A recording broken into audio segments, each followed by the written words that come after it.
I'm starting to get a little tired of the rain. It's been raining for quite a while now. We're in the middle of the rainy season and it's supposed to clear up by now. Usually around my birthday it's already over, but this month it's been really long and as you can see it's still gloomy and a little wet outside. And looking at the weather forecast, it doesn't look like it's gonna clear up for another week or so. But when it does, Japan is gonna get really, really, really hot. As a Swedish person, I've struggled for these past 2 or 3 summers I've been in Japan, and I've always had to try to find ways to protect myself from the heat and to not get heat fatigue, because that's a real thing here. Like people faint and they get really sick from the heat. So I've done my best to try to protect my Swedish body and my Swedish skin from the heat. So today I want to introduce to you some of my favorite ways to protect myself from the heat and to protect myself from the sun. So to start off, I want to show you a product that has helped me a lot personally. I don't think everyone struggles with this, but I get heat rashes every summer here in Japan. At first, I didn't really know what to do, but I googled a bit and read that baby powder can help. So for the past 2 summers, I've used baby powder on my legs and stomach to keep the heat rash under control.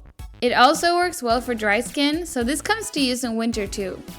You can find these in any drugstore around and they're actually pretty cheap.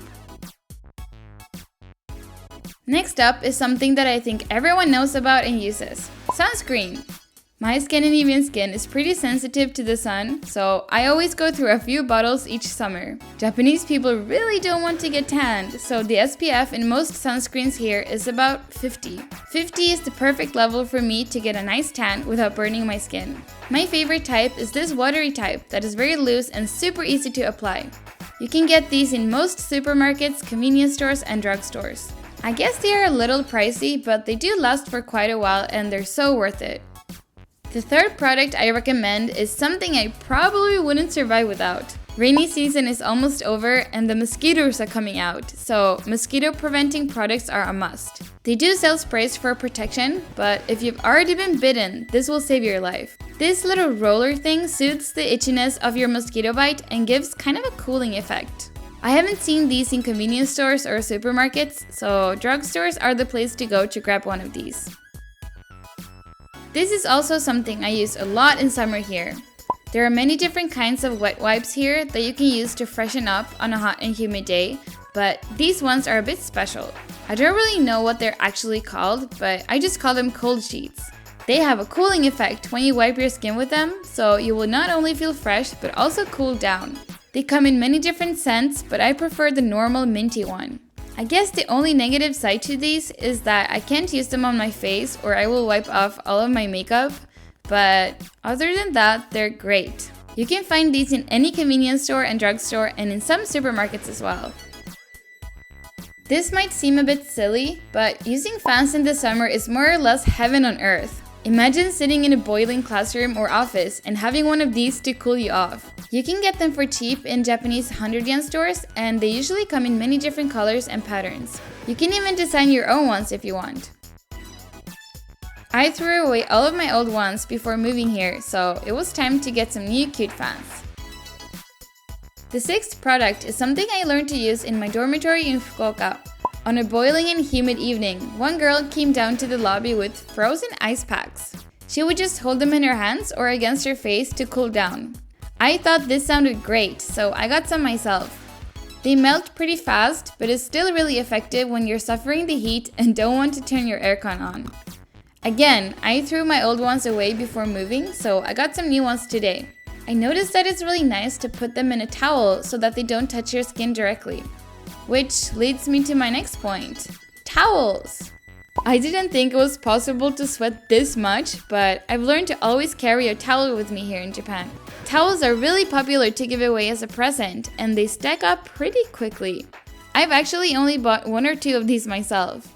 This one I got for my birthday last week, and I love it! These little things are so cute! These small towels come in many colors and materials, and the price ranges from 100 yen to a couple thousand, depending on brand and quality. If you're not too picky, you can pick up one at your local 100 yen store. They have many cute ones there. So, let's move on to some of my favorite drinks and snacks for surviving the Japanese summer. First up are these little candies. They're called shiwame, which means salt candy. They work as a salt supplement, which for me personally is crucial here, especially on days when I sweat a lot. I personally prefer the lemon flavored ones because they feel a little more like candy than just eating salt.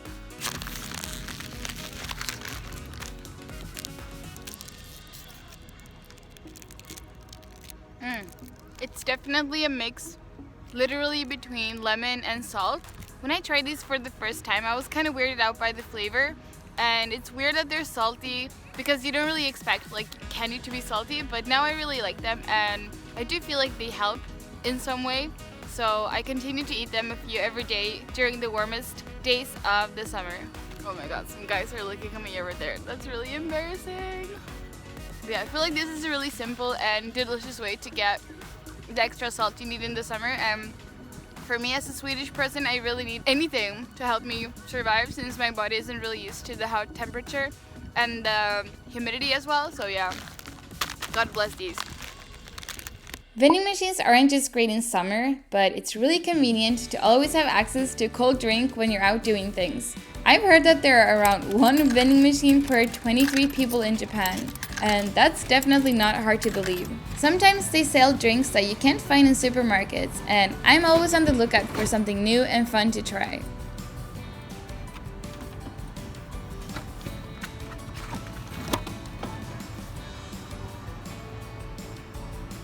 Speaking of drinks, similar to the salt candies, sport drinks are also great in the summer.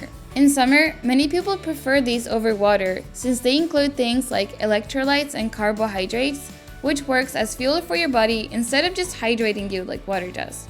Don't be frightened by the strange names, they're actually really nice. Almost there, guys! Iced drinks are also really cool in summer. Yeah, literally drinks that you buy straight from the freezer. When I first saw these, I couldn't understand why people would bother buying something that you can't consume straight away, but I've come to realize how nice it is to carry one with you on a hot day. It melts pretty fast in the heat anyways, and your drink will stay ice cold for a few hours. It's so smart! Last but not least is one of the most important things to fight the Japanese heat and enjoy the summer here. Ice cream! Japan has such a great variety of ice creams. Even for me who doesn't like chocolate that much, there are so many fresh, fruity ice creams out there. Some of my favorites include this fun ice cream that comes as small ice balls that you eat one at a time. Kelpis ice cream is of course also in my top. I went with this ice cream today though. This is really nice because it's divided into 2 different bottles and you can share them with someone. I usually just eat them by myself though because I love this ice cream so much. And I'm gonna show you what it looks like. So basically you get 2 bottles and you just break it like that. So you can choose to share them or just eat them by yourself like I'm gonna do. So you open it kind of like a bottle.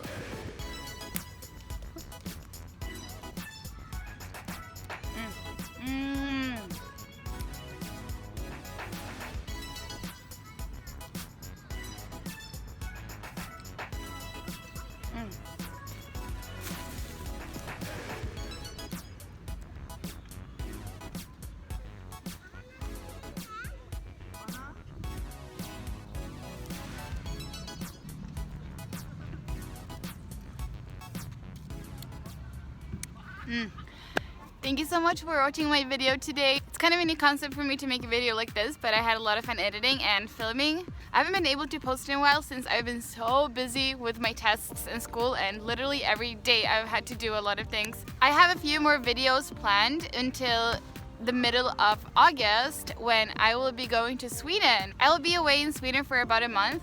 And of course I'm gonna make videos while I'm there showing you my family, my home, and just things I really like in Sweden. And I think I'm gonna talk a bit about differences between Sweden and Japan and stuff like that as well. So if you're interested, please stay tuned and look forward to that. And that'll be a fun thing for next month and maybe I guess 2 months from now.